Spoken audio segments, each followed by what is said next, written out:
وقل رب زدني علما. Abu Huraira radiyallahu anhu rapporte que le messager d'Allah sallallahu alayhi wa sallam a dit: celui qui prie les nuits de Ramadan avec foi et espoir en la récompense d'Allah se verra pardonner tous ses péchés passés. Ce hadith il est rapporté par Al-Bukhari et Muslim. Donc, on voit ici le qiyam de Ramadan, et il désigne le fait de rester éveillé pendant ces nuits pour l'adoration d'Allah subhanahu wa ta'ala. Donc le fait de prier pendant ces nuits-là, c'est légiféré, c'est en général pendant toutes les nuits, et spécifiquement encore plus, car il y a une grande vertu pendant le mois de Ramadan. Et il a été ramené de manière authentique, comme on a vu dans le hadith, que le prophète sallallahu alayhi wa sallam l'a fait à la mosquée avec ses compagnons. On voit de cela aussi que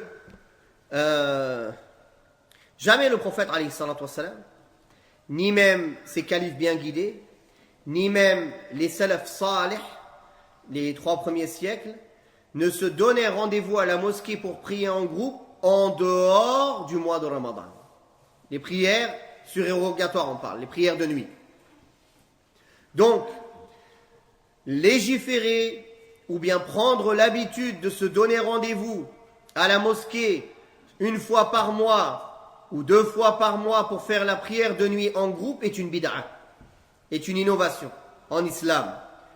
Je n'ai pas besoin de vous rappeler la règle qu'on vous a exposée tout à l'heure. Ce n'est pas à moi de vous dire pourquoi c'est une bid'a. Celui qui le fait, il expose pourquoi c'est légiféré. Et nous, on sait pourquoi c'est bid'a, car aucun parmi les salafs l'a fait. Il n'y a pas de preuve pour l'établir. Non. Si c'est fait comme ça, sans se donner rendez-vous, par exemple, les gens, ils ont été là, d'un coup, ils ont envie de prier en groupe, ils prient une fois comme ça. Un jour, ils ont prié en groupe une fois, une autre fois, mais sans que ce soit répétitif, ni se donner rendez-vous. Si ce n'est pas répété, il n'y a pas de mal en cela, ce n'est pas une bid'a.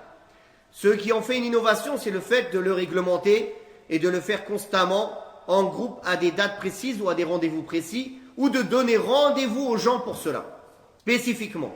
Car les seules fois où cela a été rapporté que certains compagnons du prophète sallallahu alayhi wa sallam ont prié avec le prophète sallallahu alayhi wa sallam en groupe en dehors du mois de Ramadan, c'était sans rendez-vous préalable, c'était muwafaqatan. Ils sont entrés, ils l'ont vu prier, ils ont prié avec lui. Mais le prophète sallallahu alayhi wa sallam ne leur a pas donné rendez-vous, venez ce soir on va prier ensemble. Wadih. Et ni même les sahaba se sont dit ce soir on va aller prier en groupe avec le prophète sallallahu alayhi wa sallam. Non. Quand ils sont entrés, ils l'ont trouvé en prière, ils sont entrés en prière avec lui, comme Abdullah ibn Abbas, comme Abdullah ibn Mas'ud. Ça a été rapporté dans des versions authentiques. Ça c'est 1. Et 2, ce ne s'est pas fait à la mosquée. Ce n'était pas à la mosquée, c'était chez lui, ou dans des maisons, et non pas à la mosquée, pas au masjid. Mais, donc, si c'est fait dans ce sens-là, il n'y a pas de mal.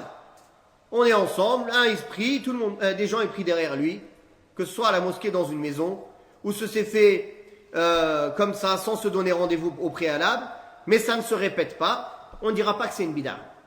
Mais si c'est comme maintenant ils disent rendez-vous le qiyam du mois, ça c'est une bid'a.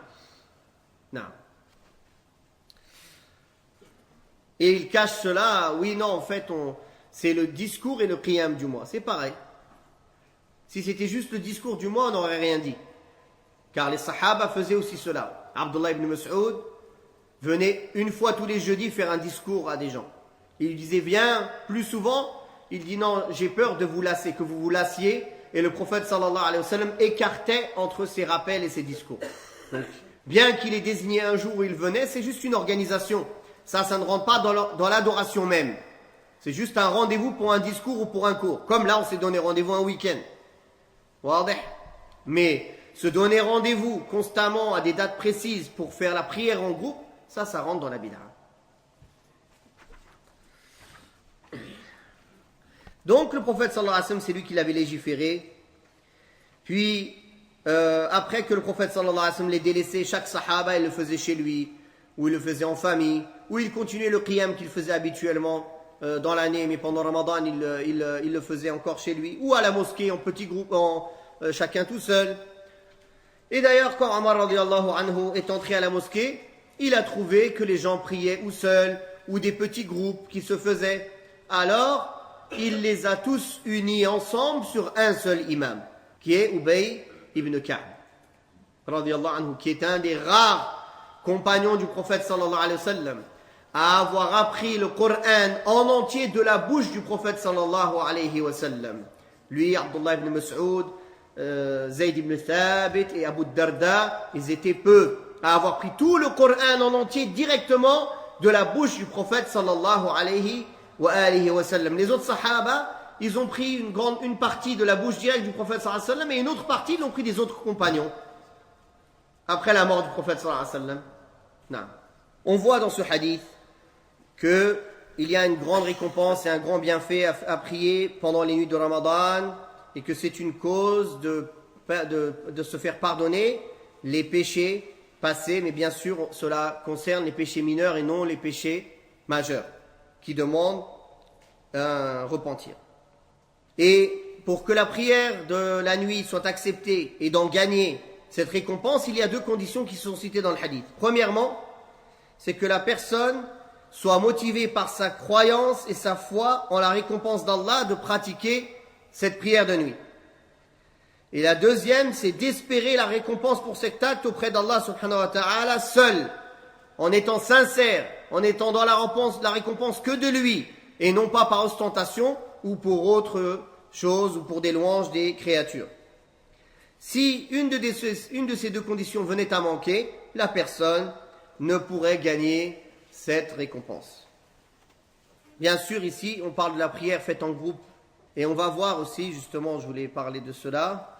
La prière de nuit de Tarawih, c'est celle qui désigne, celle qui est faite directement après la prière de l'Isha. Car le prophète sallallahu alayhi wa sallam a prié l'Isha et a prié la prière de nuit derrière. De même qu'il a dit dans un hadith sahih que celui qui prie avec l'imam les prières du nuit de Ramadan jusqu'à ce qu'il finisse, alors il lui sera compté comme s'il avait prié toute la nuit. Alors il lui sera compté comme s'il avait prié toute la nuit. Et il n'est pas connu du prophète sallallahu alayhi wa sallam, ni des sahaba, ni des califes, ni des grands imams des premiers siècles, il n'est pas connu de faire une autre prière de nuit, autre que celle qui est faite après l'Isha, avant le Fajr, en groupe. Ce qu'ils appellent communément aujourd'hui le Tahajjud, qu'ils font les 10 dernières nuits de Ramadan en plus.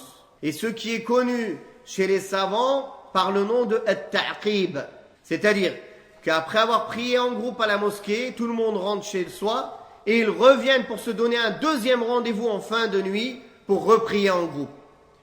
Alors il faut savoir que ceci n'a été fait et accepté que par une partie des savants des Hanabila, du madhab Hanbali, alors que les autres madhahib ne voient pas cela. Et il a été rapporté d'une chaîne de transmission authentique que Anas ibn Malik, le compagnon du prophète sallallahu alayhi wa sallam, a vu les gens qui faisaient cela et il l'a réprouvé. Et il a été rapporté que Sufyan al-Thawri, rahimahullah, a dit c'est une bid'a. Et l'imam al-Albani aussi a dit c'est une bid'a. Non. Certains savants ne voient pas la chose de la même manière. Ils voient que tout ça rentre dans la prière de nuit en général et ils l'autorisent. Mais voilà ce que je connais sur la question, wallahu a'lam. Cheikh al-Islam ibn Taymiyyah, rahimahullah, a dit concernant les prières qu'il n'est pas légiféré d'accomplir en commun, comme la prière de nuit, les rawatib, la prière de la matinée, la prière de salutation de la mosquée et autres, il est permis de les accomplir parfois en commun. Donc ça rejoint ce qu'on avait dit tout à l'heure, sans pratiquer cela de manière continuelle, car c'est là une innovation réprouvable. Donc cela rejoint ce que je vous ai dit tout à l'heure. Toutes les autres prières dont on n'a pas une preuve de les faire en commun, habituellement, si c'est fait comme ça, parfois, on ne considère pas que c'est une innovation. Car une innovation, c'est une chose qu'on prend l'habitude de faire. Si c'est fait comme ça, sans se donner rendez-vous, sans le faire constamment, comme là, par exemple, le fait de le faire en groupe, une fois comme ça, quelqu'un il a fait doha en groupe avec sa femme, ou une fois, ça est arrivé que quelqu'un a fait tahiyat al-masjid en groupe pour un besoin. Il dit, si quelqu'un le fait parfois, on ne le taxera pas d'innovation. Mais si l'habitude est prise et que les gens ils le font constamment, continuellement, cela deviendra une bid'a réprouvable. Wadih. Il est aussi légiféré, comme il est venu dans le hadith sahih, et ceci spécifiquement à l'homme dans sa maison avec son épouse. Car le prophète sallallahu alayhi wa sallam a dit, il a fait dua, il a invoqué Allah pour l'homme qui se lève la nuit, qui réveille sa femme et qui prie ensemble la nuit. Donc il n'y a pas de mal à faire cela, que l'homme et sa femme ils prient en groupe la nuit, comme il est venu dans le hadith. Car en ceci il y a une preuve du prophète sallallahu alayhi wa sallam. Naam. وقل رب زدني علما